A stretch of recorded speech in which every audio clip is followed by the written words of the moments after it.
Yes, looks good. Perfect. Thank you. All right. Welcome today, everybody. You are at the MS4 question and answer session number 2 on MCM5 post-construction stormwater management. My name is Cole Landgraf. I am the MS4 general permit writer in the municipal stormwater program at the MPCA. And again, welcome. Thank you for joining us today. Before we get into things, just some housekeeping notes as far as Microsoft Teams. We do ask that you please keep yourself muted today and your video feed turned off. And then when we do get to the Q&A session today, feel free to go ahead and use the chat feature to enter questions. You can use that at any point. And during the Q&A, if you would like to speak today, please use that hand emoji to raise your hand, and we'll go through the participant list and call on you, and you can go ahead at that point, unmute yourself and ask your question that way. So just a quick overview and a reminder, our session goals today are really to just provide kind of a overview of MCM5, answer any questions you may have related to MCM5. And really these are all about helping MS4 permittees, helping you out there, making sure you understand the requirements. I do want to give a quick plug. We sent this out in one of the past emails about these sessions, but if anyone at a future topic would like to speak or maybe present or share some, maybe you have a story, maybe you have some success stories in particular, partnerships, things you're doing at the local level that you feel like maybe you have a strong program, maybe you have some challenges or barriers you overcame implementing your local program that you think other permittees would benefit hearing about, we'd love to have you present or share your story at a future topic. So I just ask that you consider that in the future if you see a topic that might be something you'd be willing to share with us in the future. So doesn't have to be anything super formal. You can have a PowerPoint, you don't have to have a PowerPoint, whatever it may be. Just something I ask that you consider. We do request too that you send questions beforehand to our MS4 permit program inbox there in the screen. It helps us kind of get a feel for kind of questions you want to know about. As much as I'd like to say we can answer every question you're going to have today on the spot, sometimes they take some internal discussion and deliberation on our end, and it's very helpful if we can review the questions at a time. So thank you to the one person out there, Jane, for sending questions ahead of time for this session. And maybe it's something to consider in the future, especially for next session. TMDLs is the next topic. Before I get into things today, I'm also going to ask that Dwayne give a quick permitting update. We will have a lead-off Mentimeter survey that Carly's going to give you to get familiar with that platform, as we will be asking some questions at the end. And then I will get in the MCM5 requirements and some available guidance that we have available out there on the topic. And then we have a significant amount of time reserved today for question and answer to hopefully get to any questions you might have out there thinking about MCM5 in particular. And then again, we're going to wrap up today. We have some questions related to MCM5, just some things we're curious about on your end, what you're doing out there before we wrap up things today. And we do have some questions too. We're interested to know, feedback on these sessions, if they're helpful, if they're not, anything we can do to improve them in the future. And we also want to know if there's any guidance out there that you'd like in particular on MCM5 that we could develop and make available on our website. So something to look at towards the end is complete that Mentimeter. Dwayne, would you like to chime in quick, give your quick permitting update? Absolutely. Good morning, everybody. Dwayne Duncanson here, supervisor of the municipal stormwater program. I just thought everybody would like to know where the MPCA stands in terms of issuing permit coverage under the recently reissued MS4 permit. Last month, for those of you who attended, I gave an update as well.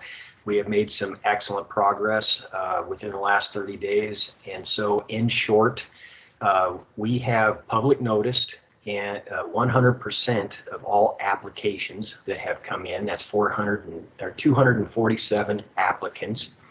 We public notice 100% of those. They have all actually come off public notice. We have actually issued coverage to 244 of our 247 applicants. The remaining 3 will be reissued on or before, I believe it was December 1st. And so that's where we stand. We have really, for the most part, reached the end of this permitting process. And so we will be moving on from there. And if you have any questions about that, I'd be happy to answer those. If not, then I will turn it back over to Cole. All right, thanks, Dwayne. Yeah, feel free to ask questions in the chat. We can get to them during the Q&A as well. Carly, would you like to give the quick kind of warm-up Mentimeter questions for this morning? Yeah, sure. So good morning, everyone. I'm Carly. I don't know if you guys saw in the chat, but I did post a couple different times on how to access the Mentimeter survey. So right now I'm gonna share my screen here and get that started. So hopefully you're seeing my screen. You can access Mentimeter. I posted how to access it in the chat, so just reference that. And I guess we'll just get started. Looks like everyone's finding it. We're getting people answering, so that's awesome.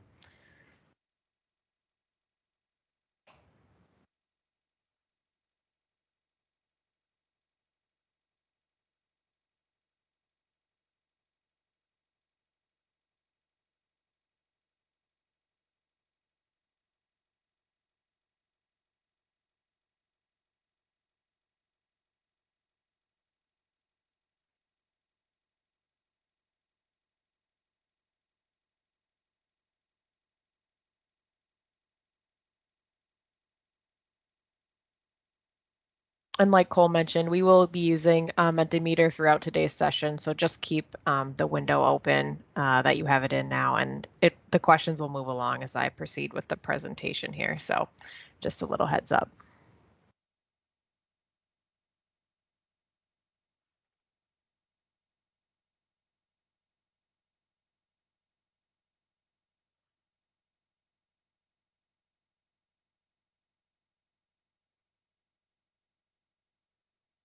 All right, I think I'm going to close it in about 30 seconds. So it looks like today we have the largest representation from cities, but it looks like we got people on here from the other organizations as well. So that's great. All right, I'm going to move on to the second question here. So how long have you been working with the MS4 permit?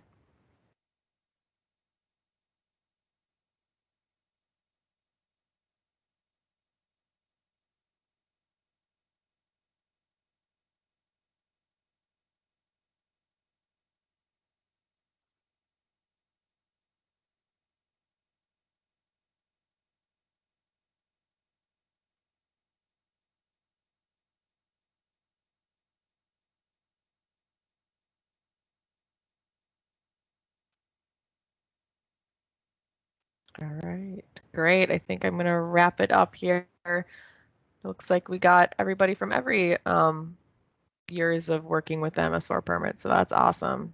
That kind of concludes our session for questions this morning. So I'm going to turn it back over to Cole. All right, thank you for that, Carly. I am taking back control here. All right, thank you, Dwayne and Carly, both for that update and the Mentimeter warm-up there. We will get into MCM5. So MCM5 is post-construction stormwater management. That is section 20 of the 2020 MS4 general permit. And if you boil down MCM5 to its basically simplest, what it's all about develop, implementing, and enforcing a program that prevents or reduces water pollution after construction activity is completed. What are the different components? How do you do that?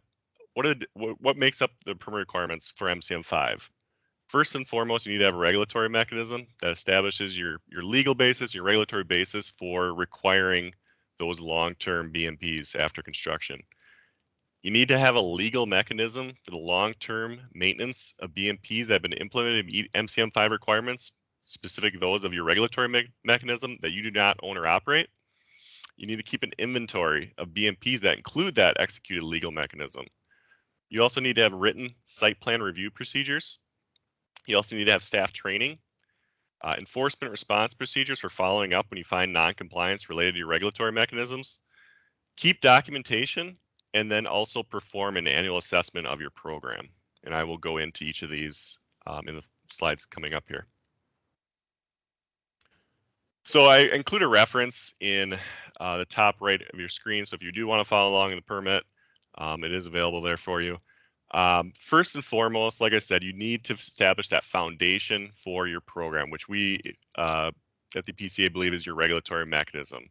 So the extent allowable under state or local law, you're required to develop, implement, and enforce a regulatory mechanism includes items 20.4 through 20.15 of the MS4 general permit into your regulatory mechanism.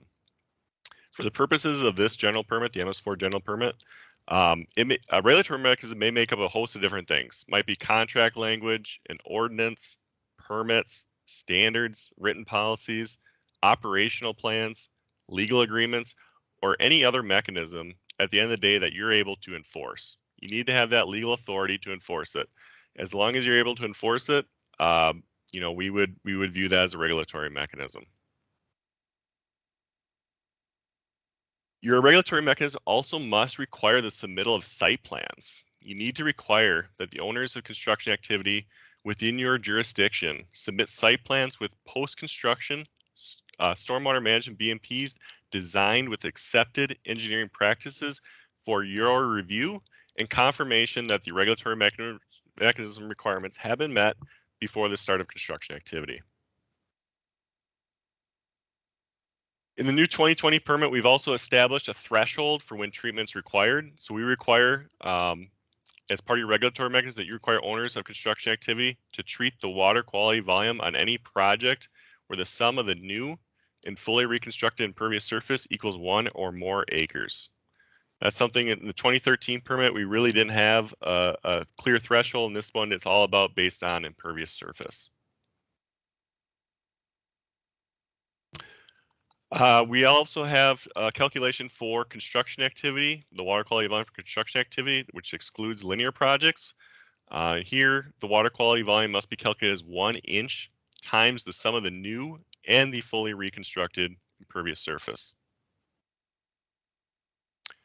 And then the permit also establishes a separate water quality volume for linear projects. So for linear projects, the water quality volume must be calculated as the larger of 1 inch times the new impervious surface, or 1/2 inch times the sum of the new and fully reconstructed impervious surface.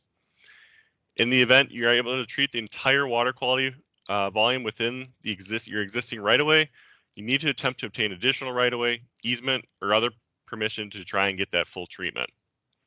In the event you've explored your options, you're not able to get the full treatment for linear projects specifically, you're allowed to maximize treatment and get as much treatment as you can. If you have, let's say, a road redevelopment project, you're not able to get that full 1/2 inch of treatment after exploring, additional right of way. You can look to maximize. So maybe you're not going to get the full 1/2 inch, or maybe you're going to get a 1/4 inch, 1/10 of an inch, but you're going to try to get as much as possible near that goal. So it's important to know what the definition of fully reconstructed means, to know that when you have that trigger come into play for post-construction stormwater management BMPs. So what does fully reconstructed mean? It means where the impervious surfaces have been removed down to the underlying soils. It does not include things like structure renovation, mill and overlay projects, and other pavement rehabilitation projects that do not expose underlying soils. It also does not include maintenance activities such as utility, catch basin, pipe repair and replacement, lighting, and pedestrian ramp improvements. We also require that your regulatory mechanism first considers on-site volume reduction practices. This could be infiltration or a reuse system or a green roof, but we ask that you always explore on-site volume reduction practices first when designing the permanent stormwater treatment system. The MS4 general permit does not consider wet sedimentation basins and filtration systems as volume reduction practices. And in the event that infiltration is prohibited, you may consider other volume reduction practices other than infiltration. You may consider a wet sedimentation basin or a filtration basin. We also do have an off-ramp for instances where you're not able to cost effectively provide on-site treatment, and you may explore off-site treatment. So like I mentioned in the previous slide, there are certain conditions where we don't want you to allow for stormwater infiltration. We don't want stormwater infiltration in vehicle and fueling maintenance areas where you may mobilize high levels of contaminants in soil or groundwater, where soil infiltration rates are more than 8.3 inches per hour, where there's minimal separation from seasonally saturated soils or the top of bedrock, where there's predominantly clay soils, in certain drinking water supply management areas, particularly those in high and very high vulnerability areas, and within emergency response areas. Also within 1,000 feet up gradient or 100 feet down gradient of active karst features. And then in some areas that would receive runoff from entities regulated under NPDES for industrial stormwater. These are places like automobile scrap yards and hazardous waste facilities. We also have a requirement for off-site treatment for non-linear projects. When you can't, where the entire water quality volume cannot be cost-effectively treated on site, you must identify, or you may require the owners of construction activity to identify locations off-site where treatment projects can be completed. If the entire water quality volume is not addressed on the original site of construction activity, the remaining water quality volume must be addressed through off-site treatment and ensure the requirements of 2011 through 2014 are met. So first and foremost, we have a mitigation sequence. How do you determine, the best or most appropriate site for off-site treatment? So we require that you ensure off-site treatment projects are selected in the following order of preference. Highest preference for off-site treatment are locations that yield benefits to the same receiving water that receives runoff in the original construction activity. Next consideration would be the locations within the same DNR catchment area as the original construction activity. Next is locations in the next adjacent DNR catchment area upstream. And then finally, you may consider locations anywhere within your jurisdiction for offsite treatment projects. We also require NCM5 that offsite treatment projects involve the creation of a new structural stormwater BMP, the retrofit of an existing structural stormwater BMP, or the use of a properly designed regional structural stormwater BMP. And we do not accept, routine maintenance already required by the permit to meet this requirement. You have to retrofit or, create a new BMP or use that existing properly designed regional BMP. We also have a requirement that offsite treatment projects must be completed no later than 24 months after the start of original construction activity. But we do have with a caveat there. We do allow, in the event that you determine, we can't do it within 24 months of the project starting, you are allowed to provide the reasons and the schedule for completing the offsite treatment project in the MS4 annual report. This was something during the public notice process of the 2020 permit. We did hear from a number of stakeholders that the 24-month timeline could be challenging in some instances, and some additional flexibility would make this option more attainable. We also allow for payment for offsite treatment. So in the event that you do receive payment from the owners of an owner of a construction activity for offsite treatment, you are required to apply that payment towards a public stormwater project. And you have to make sure that that project also complies with the requirements in the previous slides. So again, creating a new or retrofit BMP, making sure that those projects follow the mitigation sequence, and then also making sure that you complete the project within 24 months or document that reason and schedule for the project in the annual report. So many of you are probably well aware of this by now, but we do have an MCM5 compliance flowchart available on our website. Carly, maybe if you have it available, put that in the chat for folks. But this is kind of a nice 2-page document that breaks down when MCM5 requirements apply, which ones apply, and kind of follow the flow chart to make determinations on what applies and what considerations you can make along the way. So I highly recommend you take a look at that if you have not already. And this will be just a helpful tool to make sure you are meeting MCM5 requirements. So moving on from the kind of the regulatory mechanism, the standards portion, I guess I would say, we also require that you do establish a legal mechanism for the long-term maintenance of BMPs not owned or operated by the permittee. This is an existing requirement of the 2013 permit, but just want to again emphasize it again here, that you must make sure that you have this legal mechanism in place. This is generally going to be for those privately owned BMPs that were installed to meet your MCM5 regulatory mechanism requirements. This legal mechanism must allow you to conduct inspections of structural stormwater BMPs, perform maintenance, and assess costs for those structural stormwater BMPs when you determine the owner of that BMP has not ensured proper function. You must also preserve your right to ensure maintenance responsibility when responsibilities are legally transferred to another party, and you must protect and preserve those BMPs that were installed as a result of construction activity. In the event a structural stormwater BMP changes, causing decreased effectiveness, you must ensure that new, repaired, or improved structural stormwater BMPs must be implemented to provide equivalent treatment to the original BMP. The only really thing that changed as far as this requirement is we added that word repaired in the last bullet point, as that was not in the 2013 permit, but we agreed on comments that were made during the public comment period that if you can repair the BMP, you don't need to establish a new BMP in its place. So that was really the only word change as far as this requirement. Moving on, you are also expected to keep an inventory, a written or mapped inventory of all the different structural storm BMPs that meet the following criteria. So BMPs that have an executed legal mechanism, as long-term maintenance agreements in place, and the BMP was implemented on or after August 1st of 2013, need to be in this inventory. So these are specifically those permanent stormwater BMPs that were implemented to meet your MCM5 regulatory mechanism, keeping track of where those are located, written or mapped form. You're also expected to have site plan review procedures, implement implement written procedures for site plan reviews conducted by you before the start of construction activity, essentially to ensure compliance with the requirements of your own regulatory mechanism.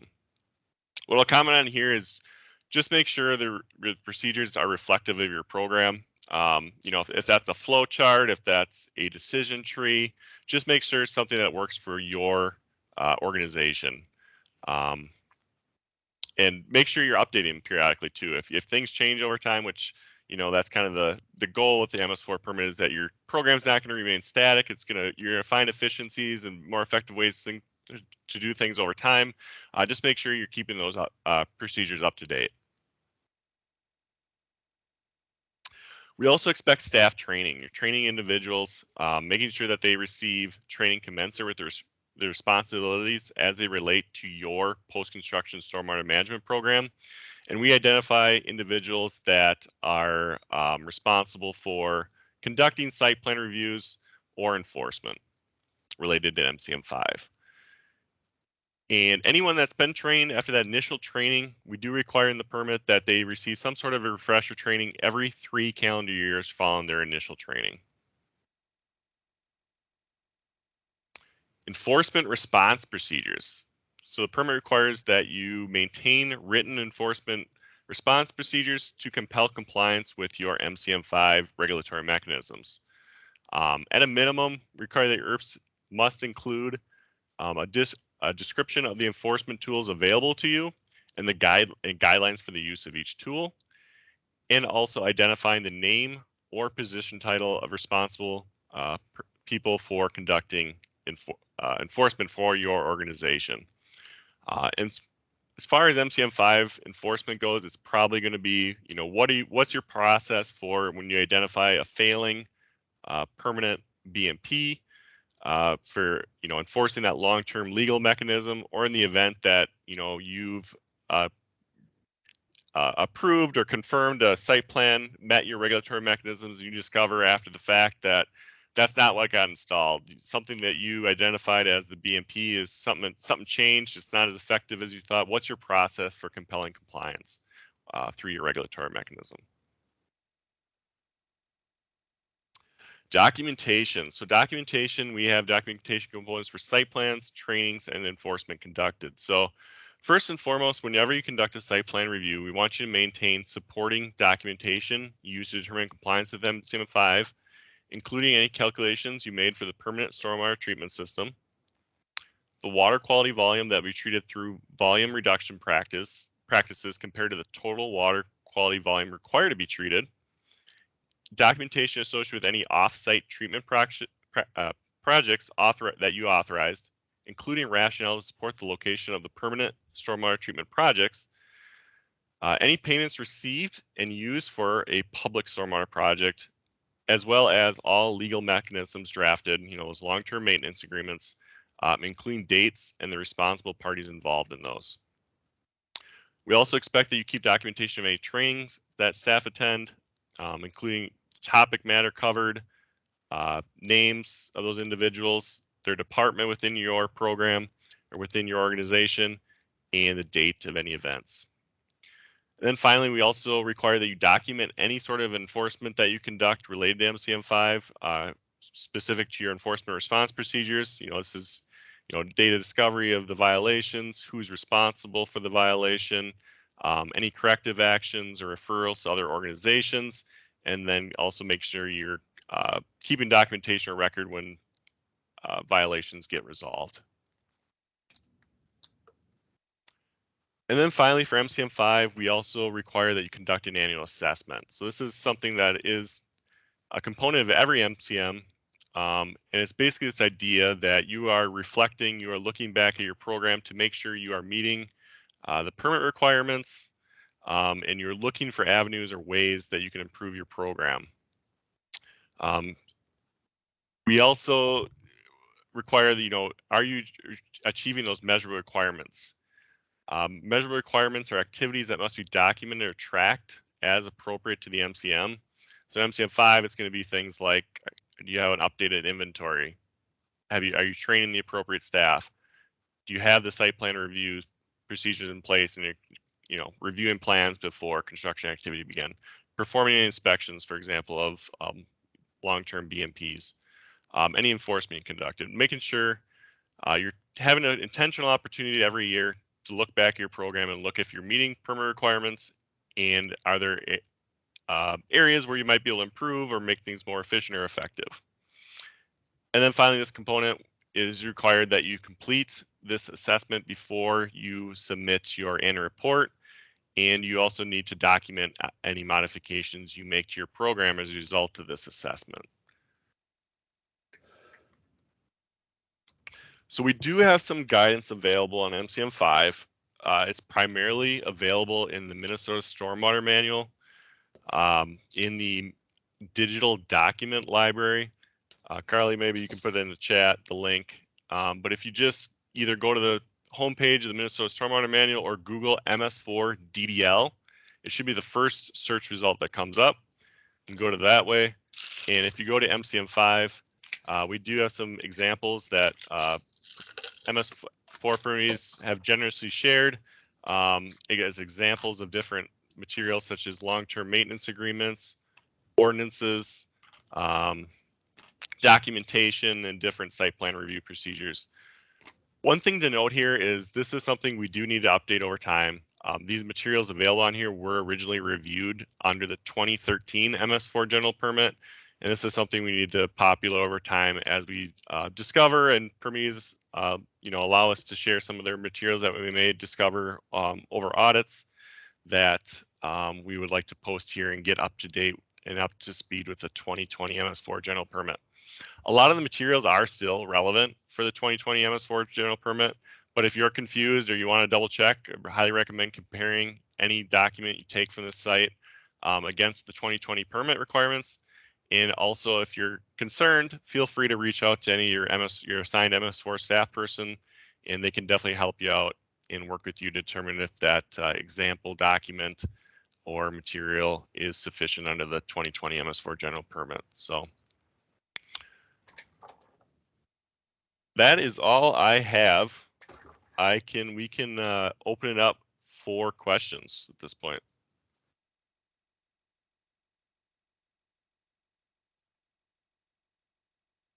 Cole, there is one question in the chat. I guess we can start with if you want. Yeah, go for it. I'm gonna stop sharing my screen here so I can look at the chat.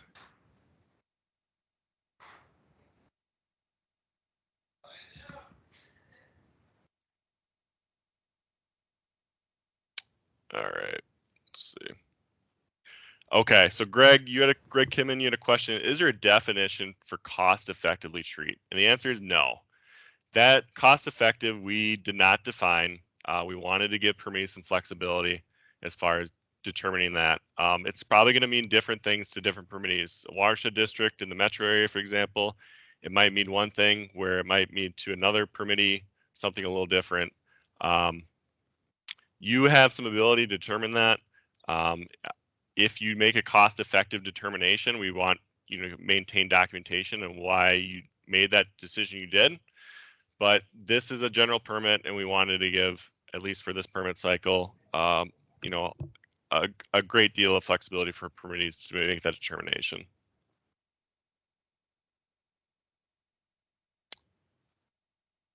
And while people are thinking of questions, maybe I'll go to some of the email questions.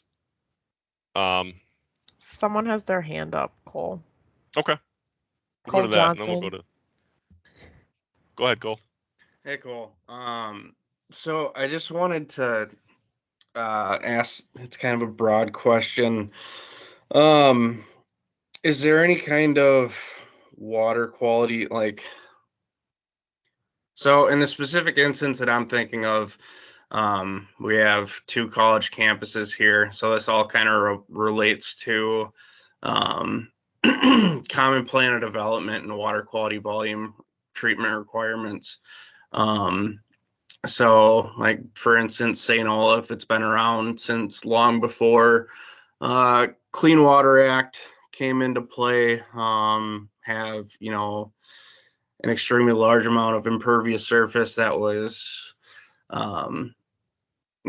essentially a lot of that didn't get treated, but because it was constructed prior to Clean Water Act. So my question is, under like common plan stuff. So if they have a project that's coming in, it's over an acre, but they're not, so they, meet the requirements for the construction stormwater permit, but say they're only adding a half acre of impervious surface. Under common plan, are they required to essentially treat that? Yeah, in any instance where they're gonna add new or fully reconstruct an acre or more, they would be expected to meet that. So if they're only adding new, having a new, but if they're also fully reconstructed, again meeting that definition of fully reconstructed, they would be expected. If it's acre or greater of new and fully reconstructed, they would be expected to meet the MS4 requirements. I more mean when, like, so if they're only adding a half acre of impervious, but the construction project is over an acre of size for land disturbance, but they're only adding a half acre of impervious. But since they already have, over or X amount of acres of created impervious on site, would they be expected to essentially treat for their new impervious? I think I understand now. Yeah, you're saying under common plan. Mike or Todd, do you have any thoughts about that? Sounds like a college campus where they're basically, it seems like a college campus scenario would, maybe you could say everything falls under common plan, but I don't know if we view it that way. Yeah, this is Mike Findorf. You really have to have, for a common plan, it all show up on one set of plans. So just because you're a college campus and you're going to be, building off and on over the next 5 years, it would really be a common plan if you show this is like phase 1 of your parking lot work and phase 2 starts next spring, and it all shows up originally on one set of plans. Otherwise, if it's just kind of a one-off project, and it's less than an acre of new impervious surface, you're not reconstructing any impervious surface, you wouldn't have to provide treatment. Okay, thank you. Thanks, Mike.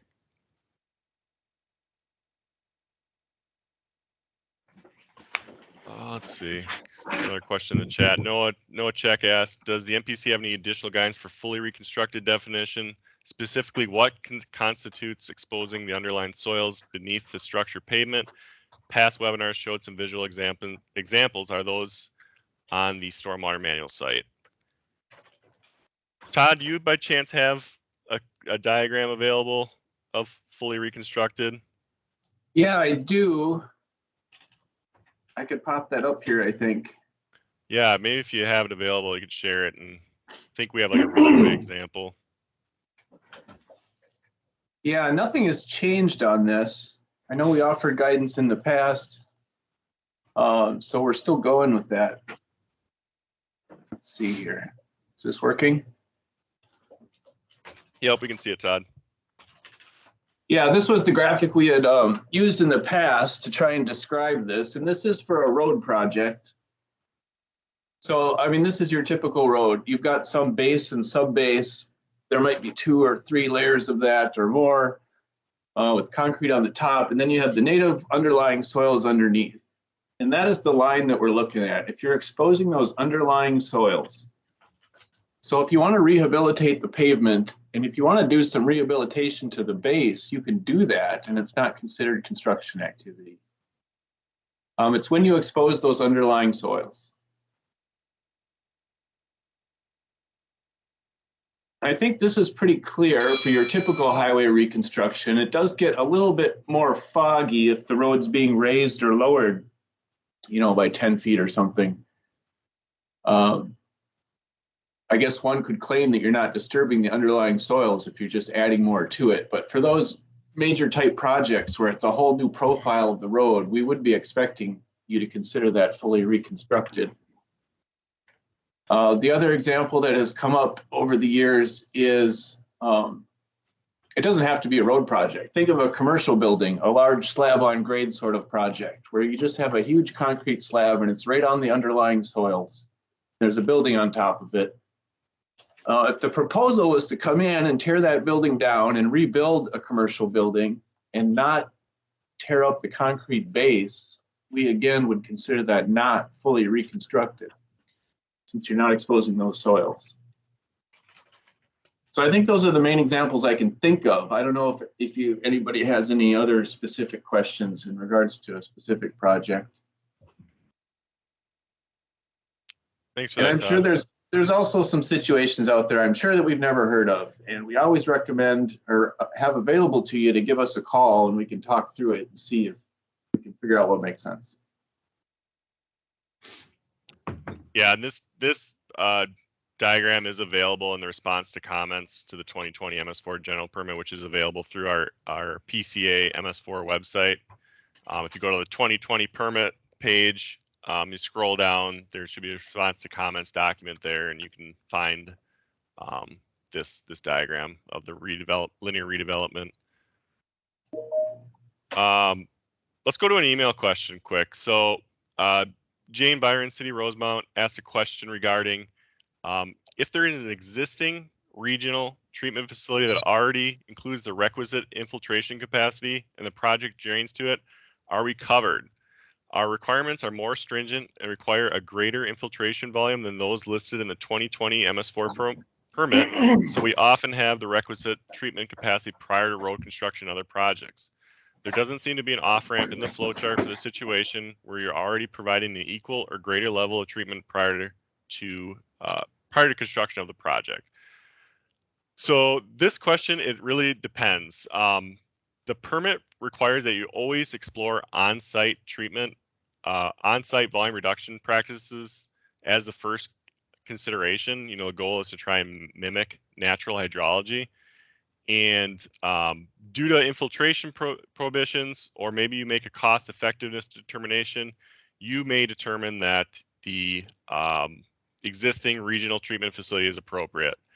One of the things you might want to ask yourself, you know, is the regional treatment facility, is it right next to the project, adjacent to the project? Is it 2 miles away? The idea is that you're following that mitigation preference sequence in item 2011. So It depends. You're gonna have to look. You're always gonna have to first explore on-site treatment practices before moving to, those existing regional practices.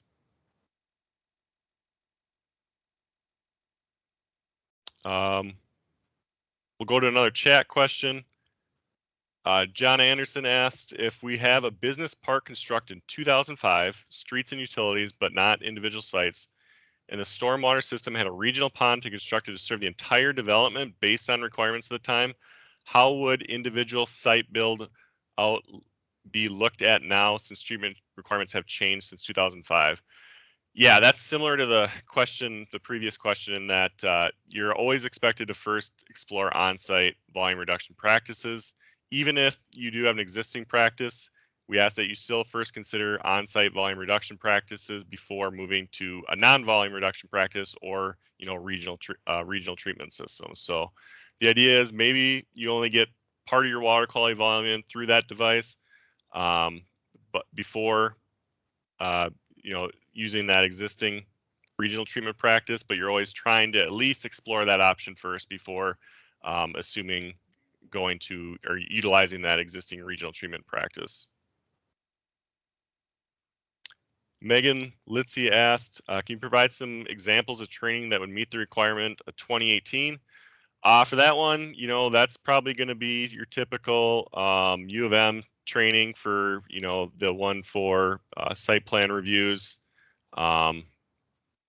For those that conduct enforcement, it's probably going to be more of an in-house thing. You're probably going to have your staff that do enforcement make sure that they're reviewing what your regulatory mechanism requires, what your enforcement response procedures are. You might have to consult with your legal counsel to figure out what your legal authority is and what your enforcement capabilities are. But yeah, anyone that's conducting enforcement or site plans should have some commensurate level of training, and it might be in-house. Enforcement response is probably going to be tailored towards your individual organization. Nicholas Cantero, does the MPC have any plans to develop, update model ordinance language for MCM5? Yep, that is underway. We have a draft that's basically complete. It's undergoing some final revisions. Our hope is that this winter we'll make that available. So it'll cover MCMs 4 and 5, and it'll have model ordinance language that MS4 pernies are welcome to look at and use. And yeah, that should again be ready in the near future. Mitchell Robinson has a question. 2 questions related to 20.7 for linear projects. Is there a definition example for when a reasonable attempt to obtain additional right-of-way easements for treatment for projects currently designed for 2022 construction? Would this requirement apply? Right-of-way acquisition can be a lengthy process that was not considered for this project. Yeah, so there is that off-ramp for maximizing treatment. Obviously, if you're too far along in the process design of a linear project where you're not going to be able to acquire additional right-of-way for treatment, you are allowed that maximize off-ramp. So you're going to try and do the best you can within your existing right-of-way, and at that point, you're going to call it good. If you're too far along in the design process where it's just not going to be feasible, then those projects that are planned in the next year or two, you're going to maximize. You're going to do the best you can with what space you have available. Todd or Mike, do you guys have any thoughts about the reasonable attempt? I think this is a provision too in the CSW. Do you have any examples of that? Yeah, we had this question during the public comment period, so there's a lengthy response in the response to comments, but basically what we're looking for is we're not asking people to use eminent domain, condemn a structure. We're looking for those places where there is land available. It's not in any other use right now. For example, it's not an apple orchard and you want to take a couple of acres of somebody's productive apple orchard. It's land that's available, that you have made the attempt, you've documented the attempt to get it. There's a lot of situations where you're going to be right down downtown. There's going to be structures on both sides of the road. There just isn't going to be much available. But a reasonable attempt is just showing that you looked through the corridor, you identified a space that was available, and then you attempted to get it. You've contacted the parties, and that you've documented your attempts. Thanks, Mike. Randy Neprash has a question. Has the MPCA's MS4 digital document library been updated with new materials that align with the new MS4 general permit? No, not yet. That is, like I had mentioned, a goal is to get those updated as we find more materials, and those get developed over time, especially as we find materials and we get the blessing from MS4s to share them with folks. But not yet. That is something we're working on, and we are continually putting new materials on the MS4 digital document library and the MS4 toolkit with the goal of trying to align with the 2020 MS4 permit. Randy, you got another question. If a sufficient regional treatment BMP is in place, can its capacity be used to meet the requirements for new project within its drainage area? Can we consider this a cost consideration? I'd read that. If a sufficient regional BMPs are in capacity to be used to meet the requirement. Yeah, there might be a situation, and Mike or Todd, feel free to jump in here. There might be situations where you're using, if it was a properly designed regional system, after, again, first exploring on-site volume reduction practices, you might make the determination in the end based on cost effectiveness that a capacity, that it is an appropriate BMP to meet the MCM5 requirements.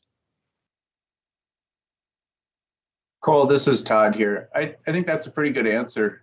If the BMP in question is meeting the permit requirements, I think we would allow that.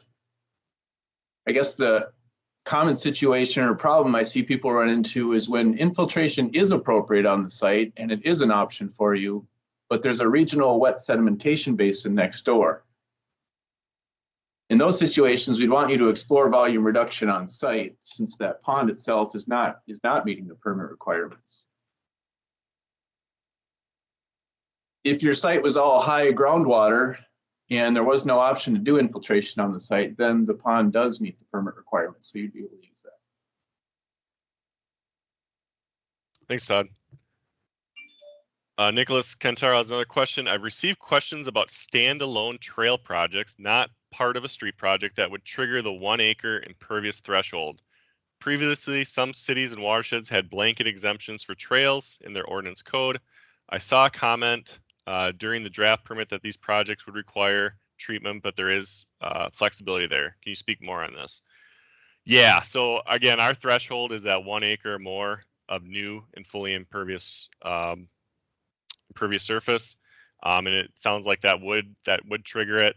Again, though, I think we would view that as a linear project, so you're going to do your best to obtain additional right-of-way, obtain easement or permission to get some more treatment to meet that inch or half-inch requirement. And similar to like a road project, we would view, I think, trails as a linear project. And you would be expected, in the event you can't meet the full treatment requirements, to maximize, to do the best you can with the scenario in mind.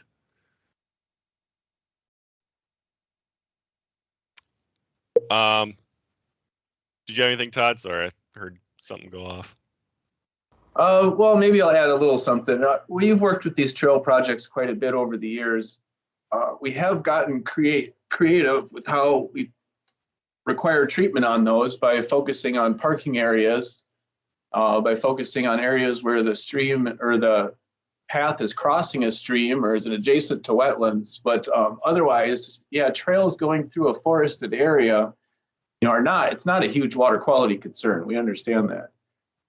And we have entertained the idea of having an exception for trails in our construction permit.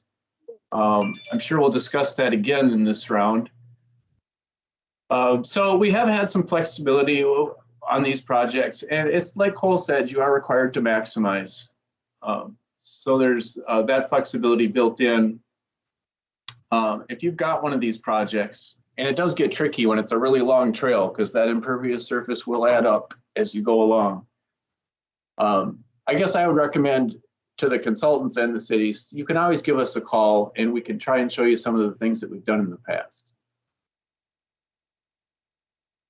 Yeah, thanks, Todd. Yeah, I'll just reiterate that if you're in doubt or you have questions, yeah, feel free to reach out to MS4 staff, or if they're more technical, obviously feel free to reach out to the engineers, Todd or Mike, if you have questions about a scenario in mind, and they'll work with you to see what options you might have available. Randy has a question. MCSC, or comment, looks like rather. MCSC got a chance to look at and comment on the model ordinance language that MPCA has developed. We appreciate that opportunity. Yeah, I'm glad you were able to take a look at that and get some feedback. And you also commented, Randy, always nice to hear from Mike Findorf.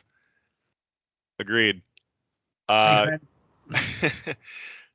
John Anderson has another question. Are cities expected to review plans and issue permits for MCM5 and other governmental agencies up the food chain, such as counties and MnDOT, for work within our jurisdiction?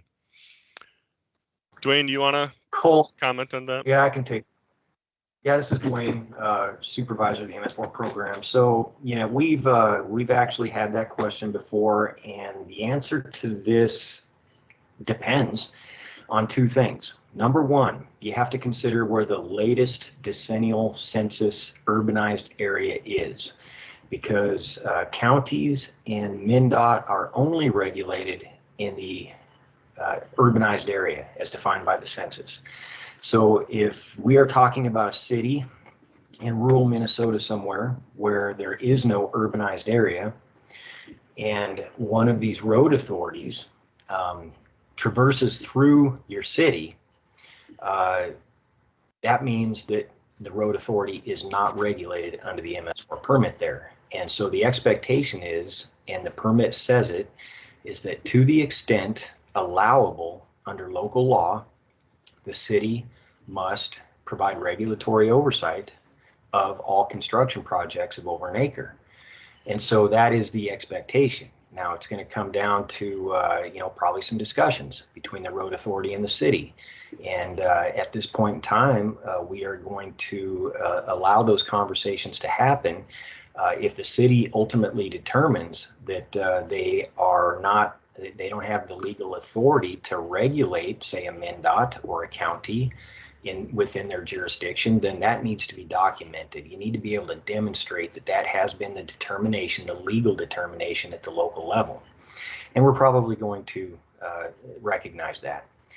If one of these road authorities is traversing through your city and the area in question is within the urbanized area as defined by the census, that means these road authorities are a regulated MS4 themselves, and the permit will tell you that as a city, you are not obligated to provide regulatory oversight of another NPDES permitted entity. So that would be the MPCA's authority, and we would be responsible for that. So I hope that answers your question. If it does not, because that's an important one to understand. If it does not answer your question, click your mute off here and let me know. I've got a question on this is Greg from the city of Little Falls. Our city limits do not extend all the way out to our urbanized area. So does that mean that like the county and the state outside of the city limits, that they would be regulated underneath the same MS4 because it's outside of the city limits, or how does that work? All right, so Little Falls. Geez, I got to look at a map. I think you are in a place in Minnesota where there is zero urbanized area as defined by the census. Cole or Carly, I don't know. Can you quickly confirm that? I don't know. I'm assuming that there is no urbanized area that overlies your city. Therefore, if that is true, then MnDOT or the county is not regulated there at all. So what that means is we would expect the city of Little Falls to provide regulatory oversight of construction activity within your city to the extent allowable under your local law.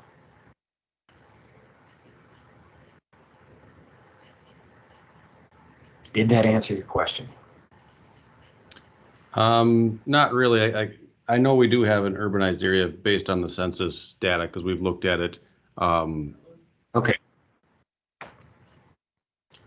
So where there is urbanized area and a road authority has a construction project, the city is not required to provide oversight in that area.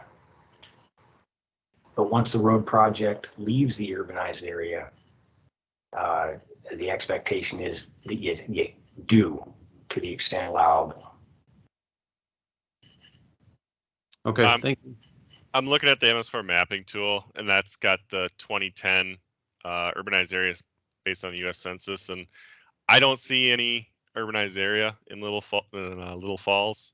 Maybe that'll change if the 2020 census data becomes available, but I don't see any currently. I even doubt that the 2020 census. So, do we all understand, what the urbanized area as defined by the latest census means? And if you do go on our MS4 mapping tool, that is the gospel of where urbanized area is in the state of Minnesota, and it has implications.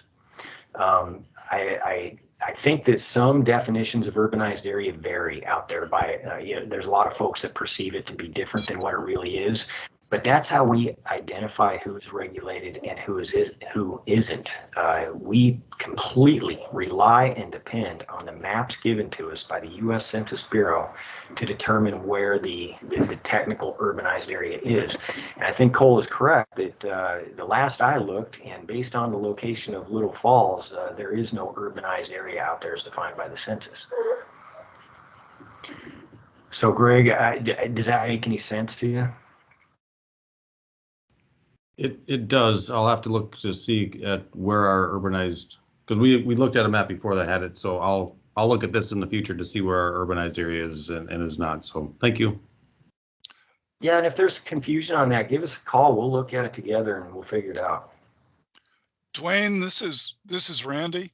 One of the features of the urbanized areas, according by the census definition, is there has to be an urban core in the middle of the urbanized area of at least 50,000 people. So I don't think there's any way that there's a census urbanized area around Little Falls. I would agree. Correct. We're only at about 9. Yeah, thanks, Randy. And yeah, I was just going to comment that. So I have the MS4 mapping tool open right now. It's available on our website, but the urbanized area is really going to be around your larger metropolitan areas. So the urbanized area, if you can see my screen, is this kind of the purplish pink here. It's going to be around in your dense parts of the Twin Cities metro, St. Cloud, your Duluth, your Rochesters. You're going to see this dashed purple line or the fully purple pink line filling that indicates that it's urbanized area. And yeah, Little Falls, you're far enough outside of a metro, a larger city that you wouldn't fall within the urbanized area. So recommend checking out this mapping tool. Greg, I would venture to guess that 50 years from now, there will not be urbanized area out there unless the population just explodes. I think you're right. Yeah, the nearest urbanized area to you is St. Cloud. All right. Thanks for that. I'm going to go to another email question. Jane had asked, our treatment volumes are more stringent than those listed in the 2020 MS4 permit. We require NERP level pretreatment, storage of the 100-year event on site, and infiltration of 1 inch over the entire site, not just the impervious. We also require infiltration testing confirmation post-construction. As the majority of the city does not have an outlet to a major river system, these more stringent requirements are one of the ways we build resiliency into our system. Are we allowed to keep these more stringent requirements? Yeah, and that's a yes. You may keep more stringent requirements. The 2020 permit is meant to set basically the baseline or the minimum requirements. So if you have more stringent standards, you are allowed to keep those as you see fit. We will go back to the chat here. Let's see.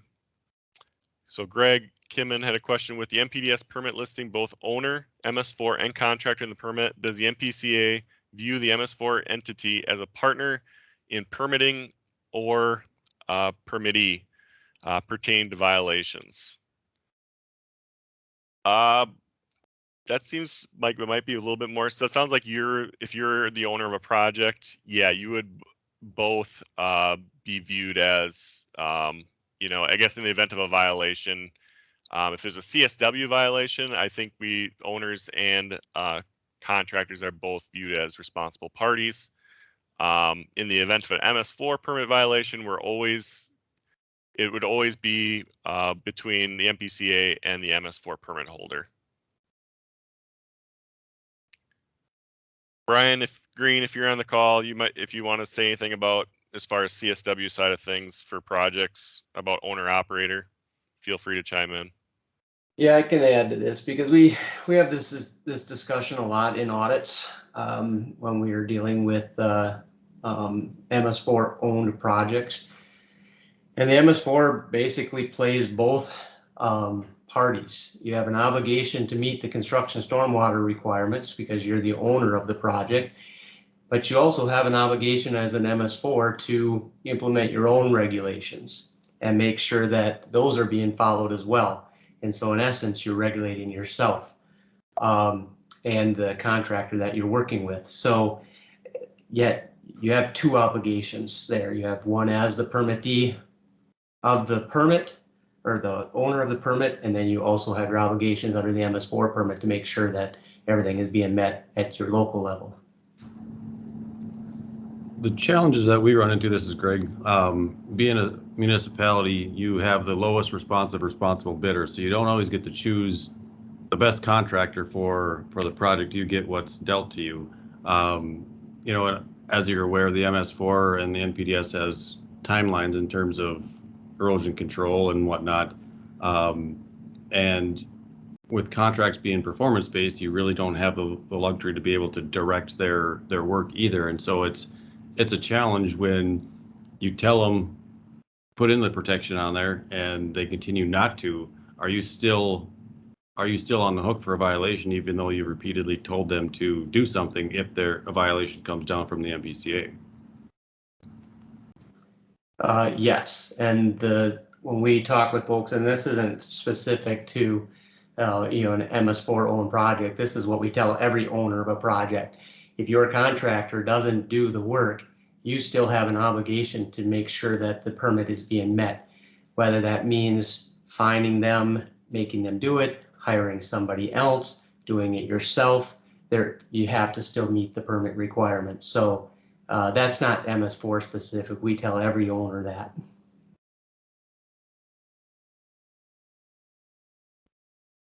All right, thanks, Brian. Going to the next question here, Nicholas Quintaro. Heard some confusion on when the new MCM5 requirements must be implemented. Can you confirm that it's 12 months from the individual city permit issuance date and not the general permit issuance date? Yep, Nico, that is the requirement. It is based on when you were issued coverage under the MS4 general permit. It's not based on the actual date on the front cover of the MS4 general permit itself. So it sounds like, you know, majority of our permittees now have coverage probably somewhere between this summer and fall, and it's based on 12 months from that date that they got that on their notice of coverage. So we issue what's called a notice of coverage, which is basically the MS4 general permit with just the permittee's name on the front cover and when they were issued coverage, and it's based 12 months. They have to comply with the new requirements within 12 months from that date. The next question is from the city of Austin. What options are available for on-site volume reduction for street construction in residential or downtown area? Todd or Mike, do you want to comment on that? This is Mike. I can jump in. You know, you're limited depending on what your downtown area is set up like. You know, your street width, where your pipes are, your utilities. But we've seen projects that used linear tree trenches. So you have basically planted some trees, along your right of way, but they're connected by a trench. There's various methods to do it, but they can get, relatively good volume reduction in the trench itself. I've seen along University Avenue, I think they were able to meet the full 1-inch volume reduction requirement with a few hundred trees connected in a tree trench. Rain gardens, there's water reuse. If you can find a way where you can get a cistern somewhere and, capture the water and then reuse it, some sort of landscaping, watering, irrigation. But you're pretty tough when you're in, in a residential or definitely in a downtown area. It's pretty tough. Thanks, Mike. Patrick Sikora, sorry if anyone I'm butchering any of your names along the way as I read these, but Patrick has a question with regards to the stand-alone trails. Can a MIDS calculator for disconnected impervious or side swale be used to show infiltration volume compliance? Mike or Todd, I'll defer to you on that one. The way that the permit is written right now, the answer is no. We don't have any sort of exception for that. However, that type of thing, basically exactly what you just proposed there, is something that we might be considering in the next permit. And again, these standalone trails where there's nothing else happening other than trail work, it's super difficult to fully meet the permit requirements the way they're written. I just highly recommend you give us a call. I hesitate to say this out loud too much, but in some cases we have actually let people do off-site treatment for impervious areas that are nearby, be it an approach road or something that's already existing. We have done that on occasion, which is kind of stepping out of bounds of what how the permit is worded. So we have tried to work with people with these trail projects as the years have gone by. And you're right, occasionally it is really tricky, and we are considering some type of exemption or exception or a different sort of approach for those types of impervious surfaces. Yep, I would jump in too to say that we've been very creative. We've looked at, putting the treatment, I think Todd said earlier, near where parking areas are, trailheads, using natural depressions, just adding up, if you're in a forested area or some sort of meadow area where you can show that there's a natural depression that has good infiltration characteristics, to add up. And then also, this permit is flexible on linear projects, and you end up with that maximized, that you explored all of the things you can do and you've maximized your treatment. So I'll just second Todd saying, give us a call if you had a tough project. What we haven't done is had people build an infiltration trench along the entire length of the trail. I mean, nobody's been doing that. We're not having people do crazy stuff like that. All right, thank you both. Eric Francis has a question. Can you expand on what level of detail you'd like to see in the annual assessment? So the annual assessment itself, for when you're reviewing your program, you should really just be sitting down, reviewing your materials, your written procedures, and making sure that they align with the permit requirements, making sure they fit your local program. Do they match what you actually do and carry out? So I would say, reviewing your ordinances or reviewing your legal mechanisms for those long-term maintenance agreements. Just taking some time to reflect and look for areas to improve.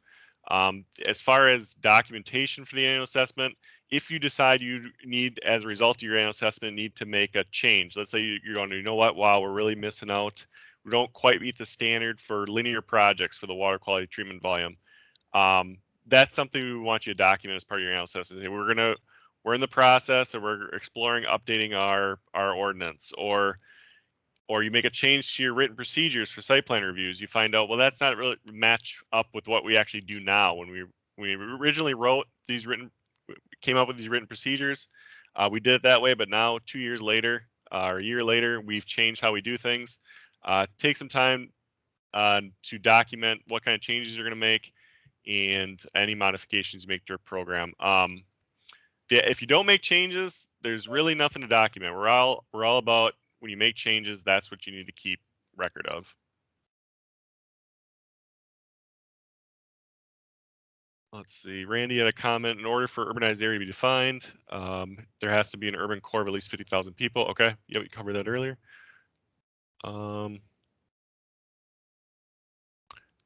So Randy, you had a comment. Please discuss and emphasize the important documentation in the eyes of the MPCA.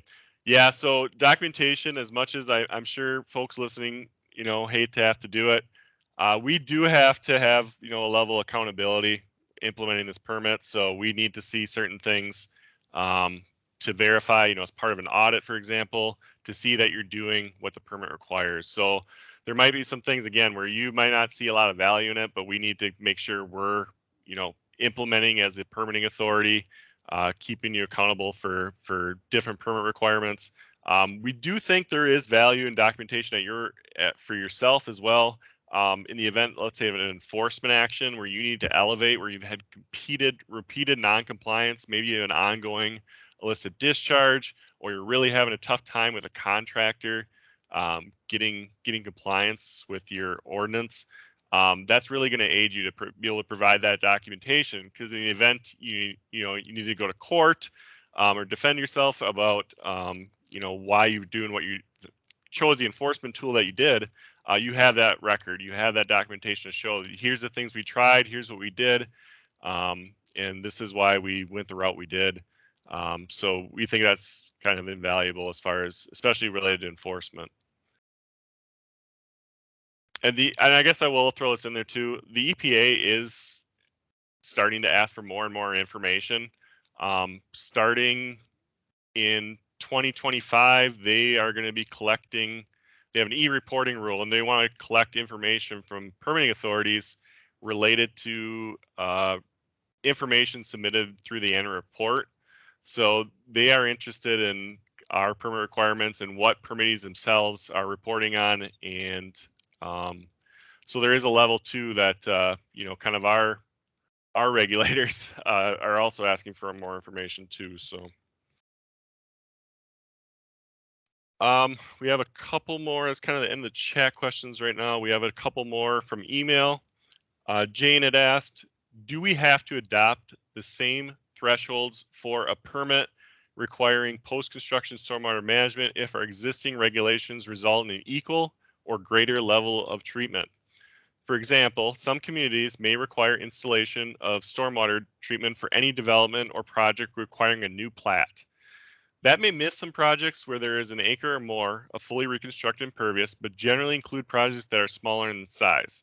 If the end result is an equal or greater amount of stormwater treatment overall for the community, are we required to change our thresholds to match those in the MS4 permit? Yeah, so the straightforward answer is yes, we would expect you to update your requirements. So the permit does require that all projects where the sum of the new and fully reconstructed impervious surface is an acre or more. That's when the MCM5 requirements apply.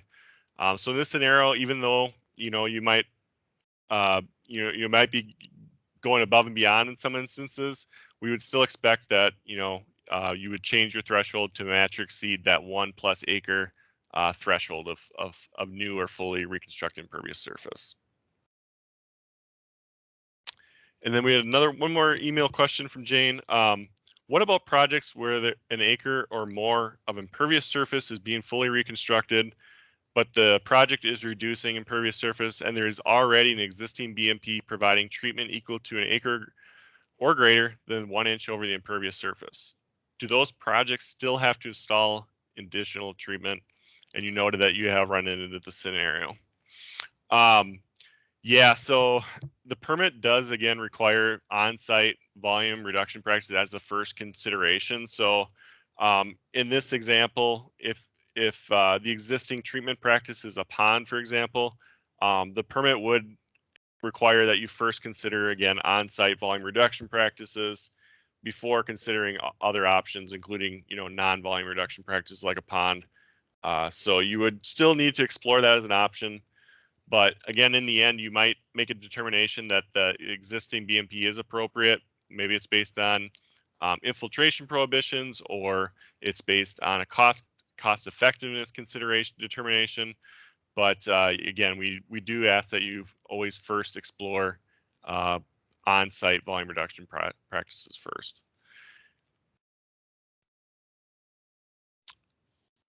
All right, I think that was the last of the email questions. Has anyone got their hand up? Can't quite see the whole list. Hey, Cole, this is Todd here again. Go ahead. Can I jump in on one of the old previous question that we had? I've been thinking about this since you gave the answer. I think it came from John Anderson. He was asking about these projects that have been started in the past under a previous construction stormwater permit and MS4 permit, and they're still ongoing today. Do you remember that question? Yes, I do now that you bring it up. Yep. Yeah, so we have been allowing people to finish those projects. I think the specific example said it started in 2005, and it's still an ongoing project today, we'll say. If you started it in 2005 and you built a treatment system that met the permit requirements at the time, back in 2005, and this is still permitted and it's still ongoing, even though some of these lots have probably sat there with nothing happening on them, we are allowing people to finish those projects with the system that was designed in 2005. And I think you answered that a little bit differently than that, and I just wanted to circle back to that. And I know what we did. Each time we've had a new construction permit, we've told people to either finish the project or update the erosion control requirements if they've changed in your SWIP for these ongoing projects. But we have specifically told people that they don't need to update the permanent stormwater treatment system, and that they're allowed to finish construction just using that original pond that they had out there. And I think, I don't know if I missed your answer, part of your answer, Cole, but I think you misanswered that one. And I just wanted to circle back to that. No, I'm glad you did. Yeah, if I said something that it doesn't quite align with how we've viewed things in our policy, then yeah, that I appreciate that clarification. Hopefully John's still here and heard that clarification.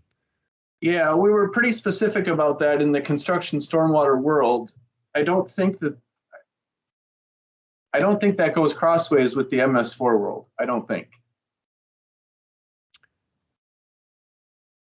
I don't think so either. I mean, again, I think I answered a little differently. Again, it could be one of those things that comes down to a cost consideration too under the new permit. So they may still, in the end, it may not have been what we expected in the new permit, but in the end, they may have gotten there anyways with that existing treatment device had it been in compliance with the permit back then. But I appreciate that clarification, Todd. That it sounds like we are accepting things that if it's part of a common plan or part of a project that was started in 2005, and they at that time had the appropriate treatment device, we are accepting that. Hopefully I didn't. Yeah, it just kind of struck me the way the question was worded, that there's a specific plan. You showed the whole development, showed the pond back in 2005, you got it approved, it met the permit at the time. We would allow you to finish that project. There are certainly some scenarios we've come across over the years where it's a little bit questionable what that regional pond was built for. Often there's a big pond in the area. It may or may not have been part of a future plan. So there are some gray areas out there. It's just the way that I think it was John worded that question.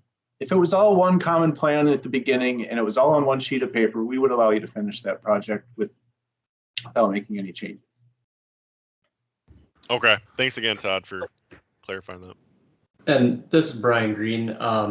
So just something for MS4s and the record keeping part of that with that scenario. When we go out to construction sites and do our inspections, and there are these common plan developments that have taken years to develop, and they're using a system that was designed prior to the current permit, we do ask for those designs from the original plan to verify that everything that is being built was accounted for under those original plans. So that's just something for you guys to keep in mind if you're going to use those existing systems that were previously approved. Just make sure you have all the documentation to support that.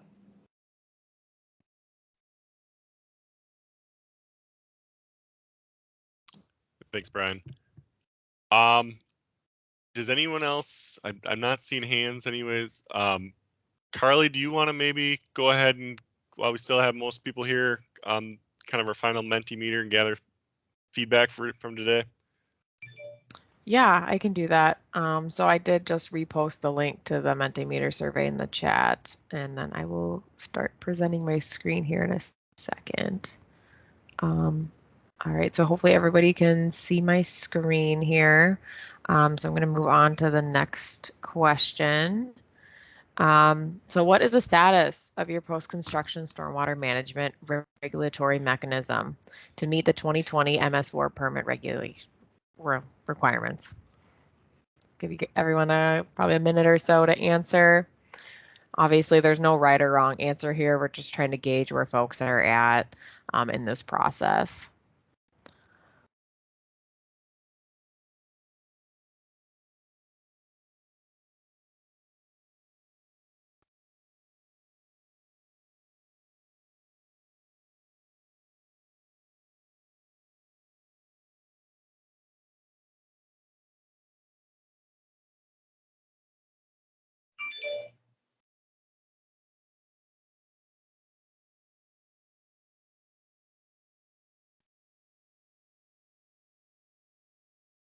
All right, I think I'm going to wrap it up here. Looks like we got people kind of all across the board, so that's good to know on our end. Thank you. All right, I'm going to move on to the next question here. Within your MS4 boundary, what % of construction projects over the last few years do you estimate have achieved full treatment on site?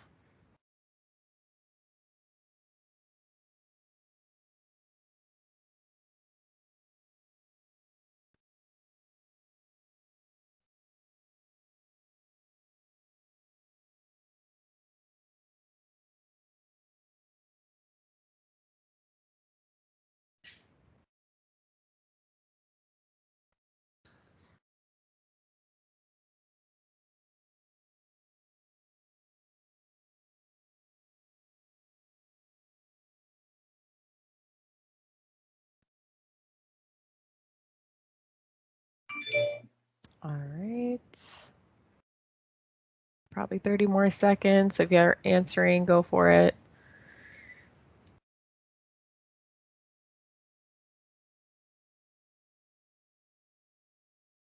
All right, great. Thank you. And if I'm advancing too fast, I think you still have the ability to answer and just move along with me. So our next question is, does your regulatory mechanism currently allow for an owner of construction activity to pay your organization for offsite treatment? Item 20.14 in the MS4 permit.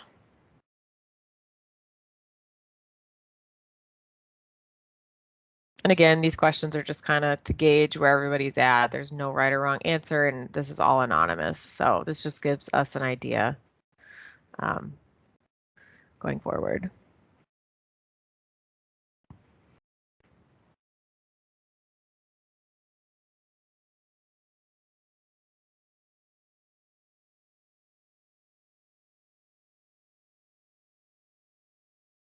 All right, I'm going to move on to the next question here.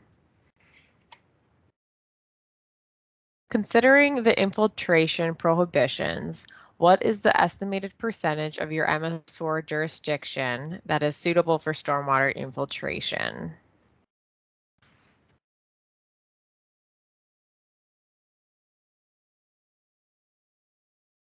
And I think this question is just really coming out of, everyone is spread around the state and everyone has different means for infiltration. So it's always interesting to see what everyone can and can't do.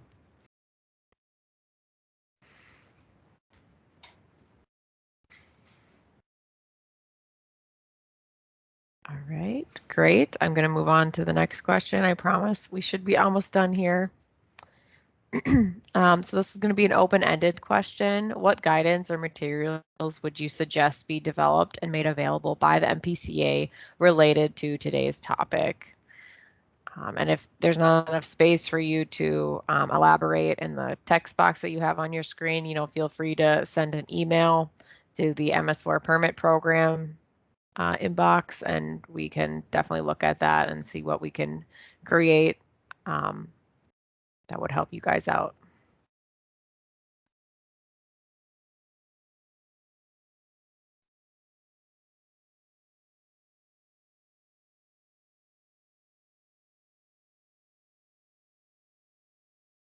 All right, and that's okay if no one has any suggestions. This is just a way for us to kind of gauge what we need to create going forward. Great, so it looks like we're getting some responses. This is awesome.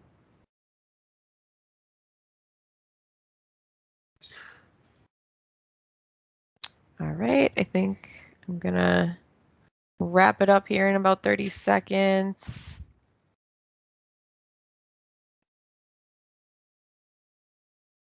All right, awesome.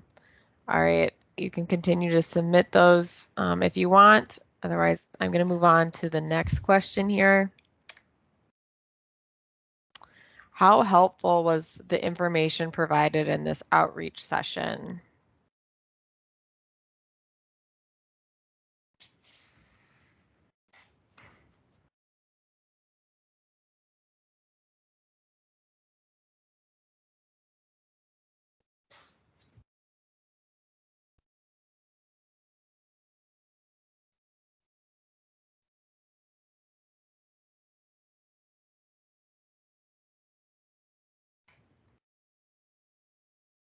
All right, I think I'm going to wrap it up here in like 30 seconds. And we really do appreciate all the feedback that you are providing us today. It helps us improve going forward. So thank you for taking the time to do this with me.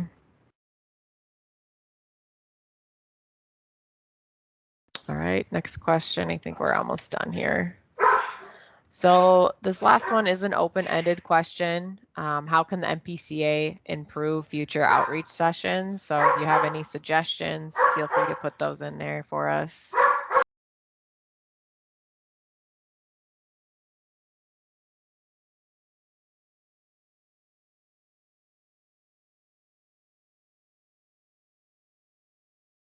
All right, doesn't look like I'm getting anything over here, which is fine. Oh, there we go. I got one. Call for comment. Email to remind the group to email questions ahead of time.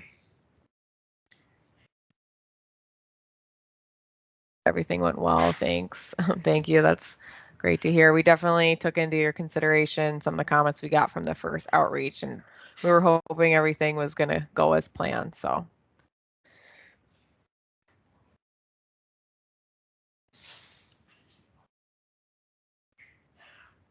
All right. Well, thank you for your comments. I think I'm going to end that here. So if you have any other comments you want to, or questions, feel free to send those later on after today. But Cole, I'm going to turn it back to you. All right, thanks, Carly, and thanks everybody for answering those questions. We really appreciate the feedback on this. So, I don't have much to add. We can stick around. PCA staff can stick around a little longer if anyone does want to stick around and ask some more questions. Other than that, we can kind of wrap things up here. Again, reminder, the next session will be Thursday, December 16th, 9 a.m. to 11 a.m.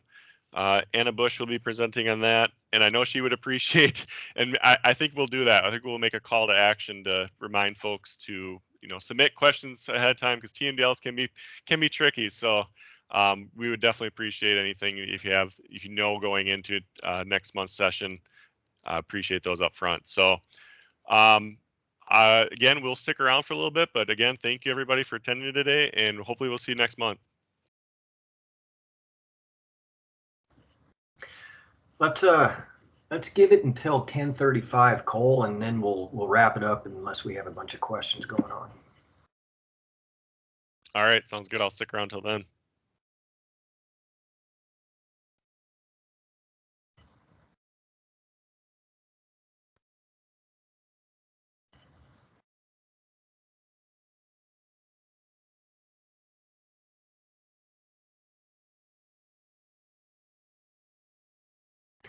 Or by the looks of things, sooner.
Cole, it looks like we could probably pull the plug. All right, sounds good. We'll go ahead and end today's session. Thanks again, everybody, if you're still here. Thanks.